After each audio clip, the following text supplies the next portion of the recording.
Okay, so in the next few lectures, I want to go more deeply into evaluating arguments. So we've already talked about distilling arguments, and I think that is a good first step to evaluating an argument, to seeing if you think it's a good one or a bad one, seeing where it might fail to be convincing or need more work, or even if it's a bad one where it goes wrong. But I want to delve more deeply into the form of arguments. And I think this is a good first step. Look, if you can look at the form of an argument and it's not a good form, then the premises don't really support the conclusion. You can kind of spare yourself all this effort of digging into the premises, right? If you're making an argument of your own, the first step is you want the form to be good, because if it's not, it won't work, right? Remember our metaphor of a building. If you don't have a good plan, nothing else matters. It's going to fall down, right? But before we can talk about the form of arguments, we need to think about how the premises can support the conclusion. And there are actually two different types of arguments. Some people have argued that there are more. I know, funny, right? Arguing about argument. Philosophers do that, right? It's unclear, but at the very least, there are two sorts of argument: deductive and inductive arguments. And the difference is important because in inductive arguments and in deductive arguments, the premises support the conclusion in different ways. And often a good step, in seeing whether an argument's convincing, first step will be, is it a deductive argument or an inductive one? So let's say a little bit about the two different types of argument. So the first pass here, and I'll go into more detail, I know this is a bit vague, deliberately so, but the first pass here is this. For a deductive argument, if the premises are true and the form of the argument is good, then the conclusion must be true as well. If the form is good in a deductive argument and the premises are true, the conclusion must be true. In fact, the conclusion cannot possibly be false. We'll talk about this in a minute. There is no way for a good deductive argument, or at least one where the form is right, that you can imagine the premises being true and the conclusion false. Now, this talk about the form of the argument being good is very vague. It is deliberately vague. I will say more in this lecture and in future lectures about what it is for the form of deductive arguments to be good. An inductive argument is different. If the premises are true and the form good, then the conclusion is likely to be true. No matter how good an inductive argument might be, all you can say is the conclusion is probably true. Now look, you don't want to undersell this. We'll talk about them in a second. In some cases, in very, very good inductive arguments, likely true might mean 99.999% chance of being true, which is a very good chance. The important point is there's at least a possibility the premises could be true and the conclusion false. All right, I think with this it'll help to give some examples, though. So here is an example of a deductive argument. This is the one, or at least one of the ones your reading uses. This is the classic one from every single logic textbook ever, right? All men are mortal means all men are going to die.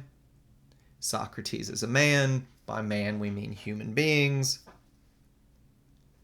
So Socrates is mortal. Socrates will die, right? This is a deductive argument. If these premises are true, and they in fact are, we can't imagine any way the conclusion would be false.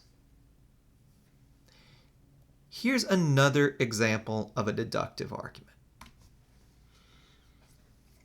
Only people who are natural-born citizens of the U.S. are eligible to become president of the U.S. Anyone who was born in a foreign country and whose parents are not American citizens is not a natural born citizen. Arnold Schwarzenegger, the famous action movie actor, one-time governor of California. Arnold Schwarzenegger was born in a foreign country, Austria, and his parents are not American citizens. So Arnold is not a natural born citizen. Therefore, Arnold is not eligible to become president of the U.S., right? If these premises are true, and they in fact are, the conclusion must be true as well. Here is another example. We'll switch to inductive arguments now. Here's an example of an inductive argument. Not a great one, but not a terrible one either. I've met 5 students who all go to Hampton-Sydney. Hampton-Sydney's a college, and they're all men. So there are probably more male students at Hampton-Sydney than women, right? If you meet 5 random students and they're all men, it's a pretty good chance that shows there's a lot more men there than women. But maybe not, right? There just might be a weird process where there's just as many women or not more than men. You just happen to meet the men, right? If you guys know anything about Hampton-Sydney, it's actually one of the few all-men's colleges left. We're not interested in that here. We're just interested, well, how much support does this premise provide for this conclusion? Another example of an inductive argument. Numerous studies have found that smoking makes it more likely that one will develop cancer. Studies have also found that smokers are much more likely to develop emphysema. So if you keep smoking, you will probably develop health problems because of it, right? Even if the premises are true, and they are, the conclusion, there's a chance it's false, right? If you smoke, especially if you smoke heavily for a long time, all the evidence is that you are very likely to develop health problems. But there is at least a chance that you won't, right? So hopefully you guys get a sense of the distinction between the two kinds of arguments. If you guys remember high school geometry, or if you take future math classes that involve proofs, mathematics works on deductive arguments. All the arguments you're going to see in mathematics are deductive. The sciences, on the other hand, biology, medicine, social sciences, are almost entirely based on inductive arguments. So both types of argument have their place. We're going to focus a bit more on deductive arguments in this course. And there's a few reasons for that. So the main reason we'll focus on deductive arguments is that they fit a bit better with moral principles, right? And why do I say that? Well, when we say murder is wrong, or, lying without a good reason is wrong, we don't mean, well, probably in a lot of cases, these things are wrong, you need a good reason to lie, or murder's wrong. We mean they're wrong, right? Absolutely. And deductive arguments seem to fit better with that than do inductive arguments. Another reason we'll focus a bit more on deductive arguments is just that deductive arguments are easier to evaluate.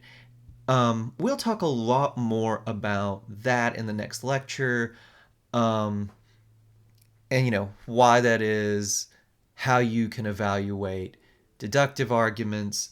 But the main reason just is this sort of absolute feature of deductive arguments.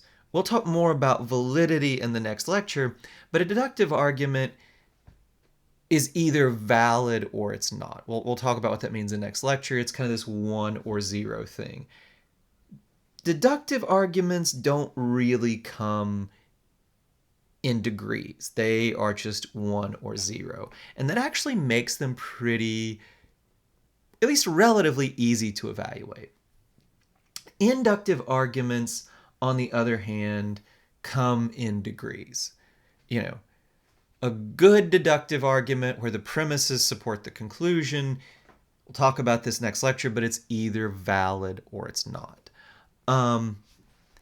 Inductive argument, it's better or worse.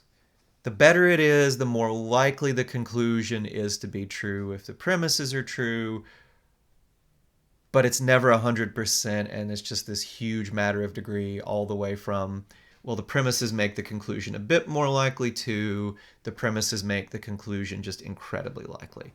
Another reason inductive arguments are hard, when you get into inductive arguments, you start having to deal with fractions and percentages and multiplying fractions, multiplying percentages, which as math goes is not that hard. Maybe, right? I mean, if you're math phobic like I am, even not that hard math, you're like, oh, great. Also, you guys didn't sign up for a math course, so we're not going to go through the details of that kind of stuff.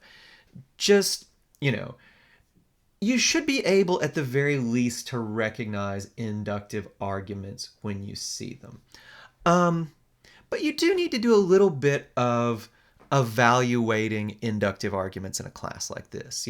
We're not going to dig into the details, but I think it's worth saying a few general things about them, right? Because there are going to be some issues in the class where inductive arguments pop up. We'll talk about drug use, drug laws, and there'll be a big argument, well, do drug laws prevent drug use? And if so, how effective are they at doing that, right? That's an inductive argument. You will need to be able, I think, to do a little bit of evaluating better or worse inductive arguments. Same thing when we get to free speech. We'll talk about possible harms of certain kind of speech or certain kinds of speech. And those arguments about, well, do these forms of speech do harm or not? Well, a lot of those will be inductive arguments. So, do need to do a little bit, be able to sort out a little bit of what makes an inductive argument good or bad. So here are just some very general rules for inductive arguments. One is a larger sample / more experiments makes for a better argument, right? Think about this, right? If you meet 3 people from a school, and they're all men, that might be decent, somewhat okay evidence to think, well, it's an all-male school, right? It's a little bit more likely it's an all-male school than it would be if you'd not met anybody from there and had no evidence, right? It's still not all that likely. If you see 100 people from the school, well, and they're all men, that's pretty good evidence, right? When you start to get a larger sample size, the degree of confidence, the likelihood of the conclusion given the premise gets a lot better, right? We're all thinking about vaccine trials these days. If they give a vaccine to 10 people and it works, well, that's okay evidence that it works. If you give it to 1,000 and it works, that's way better, right? Larger sample sizes make for better arguments. 2, you need to make sure the sample is representative.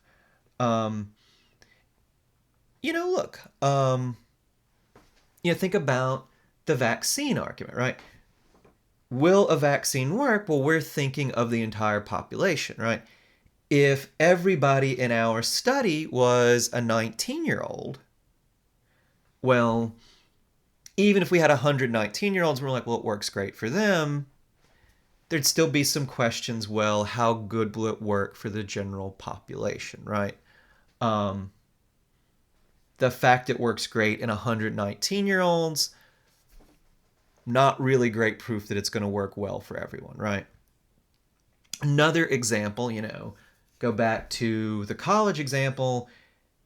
If you meet 100 people and they're all men, but they're all in some kind of men's club, well, no great evidence that it's a men's school because that's not a representative sample, right?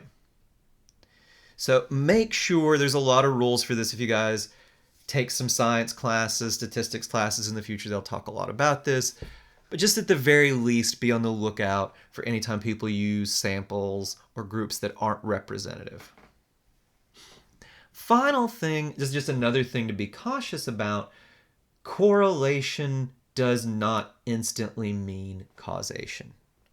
If there's a lot of correlation between two things, it might suggest some causation, but you need to be more careful. There's a lot more that needs to go into proving it, right? Let me give you guys an example of this, right? There was a huge panic about comic books in the 50s. The Senator Estes Kefauver, who is otherwise a pretty good guy, has a pretty admirable political record except for this one stupid case. Kefauver led this charge against comic books, right? And one of the great bits of evidence that, comic books are bad was that they did this study, and lo and behold, in the 1950s, all the juvenile delinquents read comic books, right? Or most of them, right? Well, here's the problem. In the 1950s, pretty much all kids read comic books. So, it's correlated comic books with juvenile delinquency, but just because it's correlated juvenile delinquent with being a juvenile, right? So comic books didn't cause it. It's just they were kids, so they read comics. By definition, if you're a juvenile delinquent, you're going to be a kid, right? So the fact that these things are correlated doesn't mean that they cause each other. We'll talk about this a bit more with free speech debates, but another one, there's been some evidence that violent people, the record's mixed, but there's a little bit of evidence that violent people might gravitate toward, violent pornography or violent video games. But there's an open question. Do the video games or pornography make them violent, or do they gravitate toward this stuff because they already have violent tendencies, right? If the pornography or video games make them violent, well, there's a cause. But, if it's just, they're violent, so they like violent stuff, well, then the cause of them liking it is their violent nature, the correlation between violence and enjoying these violent things. If there really is a correlation, it's not entirely clear there is, but if there really is a correlation, the cause could run either way, so it wouldn't show that violent video games or violent pornography or whatever fiction necessarily causes violence. All right. So, I know that's really quick, and we're not going to get deeply into inductive arguments. It's just that those sorts of issues with inductive arguments will come up later in the course. So I just kind of wanted to flag them for you guys and make you guys aware of them. Like I said, we're not going to focus too much on inductive arguments. If you're interested in inductive arguments, I teach logic, I think, in the spring semester. We'll go over them in some detail there. There are more than a few math department classes here where they go through inductive arguments.